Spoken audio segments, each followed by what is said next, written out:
হ্যাঁ, নমস্কার। ব্যান্ডেল হুগলি মানব কল্যাণ সমিতি,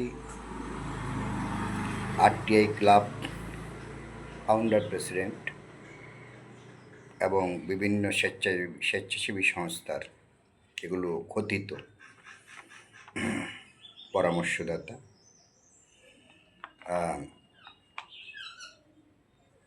এবং সুপ্রিম কোর্ট দ্বারা পরিচালিত, ভারতের সর্বোচ্চ আদালত দ্বারা পরিচালিত ডিস্ট্রিক্ট লিগাল সার্ভিসেস অথরিটির আমি একজন সম্মানিত সদস্য। হ্যাঁ, আজকে আমি যে বিষয়টি নিয়ে অবতারণ করব তার মধ্যে হচ্ছে রাষ্ট্রায়ত্ত ব্যাংক বিষয়। আপনারা জানেন 2014 পূর্বে যে রাষ্ট্রায়ত্ত ব্যাংকে একটি পাসবই খোলা মানে বিশেষ করে দরিদ্র মানুষদের জন্য ভগবানকে পাওয়া। কারণ রবীন্দ্র রচনাবলীর একটি খণ্ডের মতো ছিল আপনার আবেদনপত্র, ঠিক আছে। তার মধ্যে ছিল ইন্ট্রোডিউসার, ওই ব্যাংকে অ্যাকাউন্ট আছে এমন ব্যক্তির স্বাক্ষরের প্রয়োজন ছিল। কিন্তু আমরা অনেক ক্ষেত্রে দেখেছি সমাজকর্মীর ভূমিকা পালন করতে গিয়ে প্রথমত ওই ফর্ম কোনো একজন মিডলম্যানকে দিয়ে পূরণ করানো হতো, তারা ব্যাংকেই বসে থাকতেন, অথচ ইন্ট্রোডিউসারের অভাবে মানে তাকে যে সাক্ষী দেবেন অনেক বই করা সম্ভব হতো না, বিশেষ করে দরিদ্র মানুষদের সম্ভব হতো না। প্রসঙ্গত উল্লেখযোগ্য, একদিন আমাদের এই নিকটের একটি ব্যাংকে আমি উপস্থিত ছিলাম। সেখানে ব্যান্ডেল গ্রাম পঞ্চায়েতের প্রধান উপপ্রধান ছিলেন। সেই পাসবই খোলার সময় আমাকে ইন্ট্রোডিউসার হতে হয়েছিল, আমি স্বাক্ষর করে দিয়েছিলাম।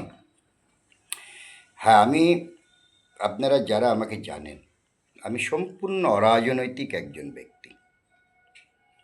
আমাকে রাজনৈতিক বলে যদি কেউ অভিহিত করতে পারেন তার জন্য একটা বিশেষ পুরস্কার থাকবে। তো রাষ্ট্রায়ত্ত ব্যাংক একসময় কি হয়েছে আপনারা সকলেই জানেন, সেদিকে আমি যাচ্ছি না। আমরা একসময় শুনেছি ব্রিটিশ নাকি আমাদের দেশে সম্পদ লুণ্ঠন করে তাদের দেশে নিয়ে গেছে। তো যদি সত্যতা মানতেও হয়, কিন্তু আমরা দেখেছি যে আমাদের দেশের যারা নাগরিক মানে ধনী, তারা কিন্তু দেশের সম্পদ লুট করে কোথায় সুইস ব্যাংক ইত্যাদি জায়গায় তারা রেখেছেন এবং ঋণ বলতে লোন, তারা হাজার হাজার কোটি টাকা লোন নিয়ে অন্য দেশে বহাল তবিতে গিয়ে ওখানে বসবাস করছে। কিন্তু আমার দেশের মধ্যবিত্ত বলুন, দরিদ্র মানুষ হয়তো তৎকালীন সময়ে 2000, 5000, 10,000 টাকা হলে একটা ব্যবসা খুলতে পারতেন, তারা পেত না। আমরা বিভিন্ন ব্যাংকে দেখতে পেতাম 5টার পরে গেলে এলাকার ওই ব্যবসায়ীদেরকে নিয়ে ম্যানেজার সাহেব মত্ত রয়েছেন। তো 2014 যে জনধন যোজনা তার পরবর্তীতে শুরু হয়েছিল, ইহা একটি বর্তমান কেন্দ্রীয় সরকারের একটি নজিরবিহীন পদক্ষেপ বলে আমি মনে করি। যদিও এই জিরো ব্যালেন্সের অ্যাকাউন্ট খোলা কংগ্রেস শাসিত সময় শুরু হয়েছিল, সেই জিরো ব্যালেন্সের অ্যাকাউন্ট খুলতে গিয়ে ছাত্র ছাত্রী ইত্যাদিদের বাবা যারা সরকারি সুযোগ সুবিধা পেতেন, কালগান ছুটে যেত। অনেককে বই করে দিয়েছি তখন, হ্যাঁ, আমাদের কথা শুনতে হয়েছে। কিন্তু আমাদের মতন তো আর এইভাবে কেউ সেভাবে লড়তে দেখা যায়নি বা দেখা অদ্যাবধি যায় না। এই সর্ববিষয়ে আমরা যেই ভূমিকা ভারতবর্ষে পালন করেছি, বিশেষ করে পশ্চিমবঙ্গে নজিরবিহীন কাজ করেছি। নজিরবিহীন, বিগত আমাদের রাজ্য সরকারের সময়ও নজিরবিহীন কাজ করেছি, বর্তমান সরকারের সময়ও নজিরবিহীন কাজ করেছি। উদাত্ত কণ্ঠে বলছি, উদাত্ত কণ্ঠে। আর যাই হোক, দীর্ঘ করছি না। যে আমাদের আমাদের আশেপাশে দেখুন কচু বন ভর্তি, কচু বন, কচু বন, ওই পাশেও কচু, ও কি এগুলো অথচ আমাদের খাদ্য। কিন্তু আজকে মানুষের হাতে এত টাকা পয়সা চলে এসেছে, তারা আজকে আর এই কচু খেলেও ওই কুটে যদি বাজারে বিক্রি হয় তবে তারা কিনে খায়। হ্যাঁ, তো এখন অর্থনৈতিকভাবে যথেষ্ট স্বাবলম্বী। তাই এটা প্রমাণ করে আরও একের পর এক শাখা আমাদের ব্যান্ডেল চুঁচুড়া অঞ্চলে স্থাপিত হচ্ছে। রাষ্ট্রায়ত্ত ব্যাংকের, এই রাষ্ট্রায়ত্ত ব্যাংকের একটা সময় এক একটি ব্যাংকের এক একটি রুল ছিল। এখনও আমার কাছে একটা অভিযোগ এসেছে, ইতিমধ্যে একটা অভিযোগ এসছে, কোনো একটি রাষ্ট্রায়ত্ত ব্যাংক যে কাস্টমারের নাকি অন্যায়ভাবে টাকা পয়সা কাটছে। তা আমি সেই ব্যাংকের ম্যানেজারের সঙ্গে সাক্ষাৎ করেছি। তিনি আমাকে যে বললেন, অত্যন্ত আমার সঙ্গে হৃদয়তাপূর্ণভাবে আলোচনা হয়েছে।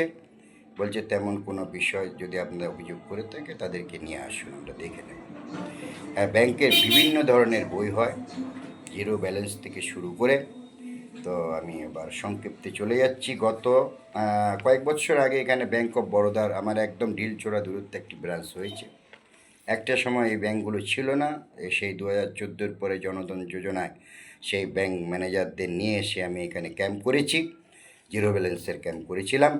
তার অনেক সুযোগ সুবিধা পেয়েছেও। প্রসঙ্গত একবার বলে রাখি, জিরো ব্যালেন্সের অ্যাকাউন্ট যাদের আছে মনে রাখবেন, এই জিরো ব্যালেন্সের অ্যাকাউন্টে 2 লক্ষ টাকা জীবন বিমা আছে। 2 লক্ষ টাকা জীবন বিমা, অর্থাৎ দুর্ঘটনায় মৃত্যু হলে তার নমিনি 2 লক্ষ টাকা পাবে। তার জন্য বাৎসরিক 13 টাকা করে 12 টাকা করে কাটা হতো। আমি সেদিন সিন্ডিকেট ব্যাংকের ম্যানেজারের কাছে জানতে পারলাম সেটা 20 টাকা হয়েছে, বাৎসরিক 20 টাকা। তো অসুবিধা নেই, 20 টাকা তো নয়, তার সাথে কিছু কেন্দ্রীয় সরকার এলআইসি কোম্পানিকে টাকা দিয়ে থাকে। তো যাই হোক, গত 17 তারিখ এখানে উদ্বোধন হলো আর একটি নতুন branch, bank of Maharashtra. Bank of মহারাষ্ট্রের নতুন ব্রাঞ্চ উদ্বোধন হলো। হ্যাঁ, এই রেট অফ ইন্টারেস্টেড এই কাগজ। তো দেখা যাচ্ছে অন্যান্য ব্যাংক, রাষ্ট্রায়ত্ত ব্যাংকের থেকে এনাদের ফেসিলিটি একটু বেশি বলে আমার মনে হয়েছে। এবং উদ্বোধনী অনুষ্ঠানে এসেছিলেন রাজ্যের যিনি প্রবন্ধক, মহারাষ্ট্র নিবাসী ভদ্রলোক, অত্যন্ত মৃদুভাষী, কর্মোদ্যোগী, সেই রাজ্য প্রবন্ধকের সঙ্গে আমার আলোচনা হয়েছে। আমার বক্তব্য রেখেছি, অপ্রিয় সত্য বক্তব্য আমি রেখেছি, তাতেও তিনি করতালি দিয়েছেন। তার পূর্বে ম্যানেজার ম্যাডামের সঙ্গে এবং আমার কন্যাসম ম্যানেজার সায়রা রায়চৌধুরী ম্যাডাম, উদ্বোধনের পূর্বেই আমি তার সঙ্গে কিছু সময় বসেছিলাম। ব্যাংকের কিছু পরিধি এবং আমার কিছু বক্তব্য, বিশেষ করে দরিদ্র মানুষদের জন্য যারা মহাজনী ঋণে আক্রান্ত, অনেক চড়া সুদে তাদেরকে মহাজনদের থেকে টাকা নিতে হয়। এবং বলা বাহুল্য, সেটা কি বলবো, একটুখানি বলি, কিছু কিছু রাষ্ট্রায়ত্ত ব্যাংকের এই এক্সটার্নাল মানে অতিরিক্ত যে কাউন্টারগুলো যে মহিলাদের ঋণ দিয়ে থাকে, সেই ঋণের যে সপ্তাহে সপ্তাহে পেমেন্ট, চক্রবৃদ্ধি হারে সুদ, বিষয়গুলো আমাদের ব্যথিত করে। আমরা চাই এই মহিলা হোক যা পুরুষ হোক সরাসরি ব্যাংক থেকে ঋণ নেবে। গভর্নমেন্ট ঋণ তো অনেক রয়েছে, গভর্নমেন্ট সেগুলো আমরা ব্যাংকের মাধ্যমে পেমেন্ট করি। এসসি লোন আছে, এসটি লোন আছে, পিএসকেপে ইত্যাদি এই ধরনের অনেক মুদ্রা লোন আছে।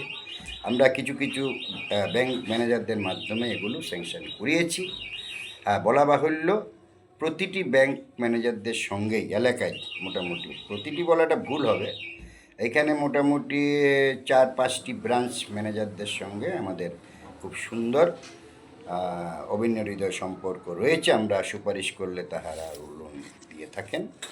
তো এই বিষয়ে আমি আজকে যেটা বলবো, আপনারা ব্যাংক অফ মহারাষ্ট্রে ব্যান্ডেল ব্রাঞ্চে আপনারা নতুন বই খুলুন, কারেন্ট অ্যাকাউন্ট সহ জিরো ব্যালেন্সের অ্যাকাউন্ট খুলুন এবং নিয়মিত টাকা পয়সা আদান প্রদান করুন।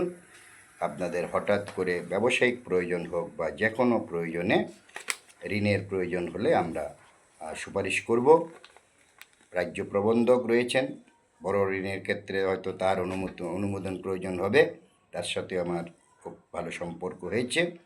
এবং বর্তমান যিনি ব্রাঞ্চ ম্যানেজার সায়রা ম্যাডাম, তিনি অত্যন্ত মৃদুভাষী, সদালাপী, নিরহংকারী, তারও কাজের উদ্যোগ রয়েছে। আমাদের সহযোগিতা চেয়েছেন, আমরা সহযোগিতা করে যাব। আপনারা ওখানে নির্বিঘ্নে জিরো ব্যালেন্স সহজে বিভিন্ন বই পাস বই আপনারা খুলুন, আমরা আপনাদের পাশে থাকব। ব্যান্ডেল হুগলি মানব কল্যাণ সমিতি।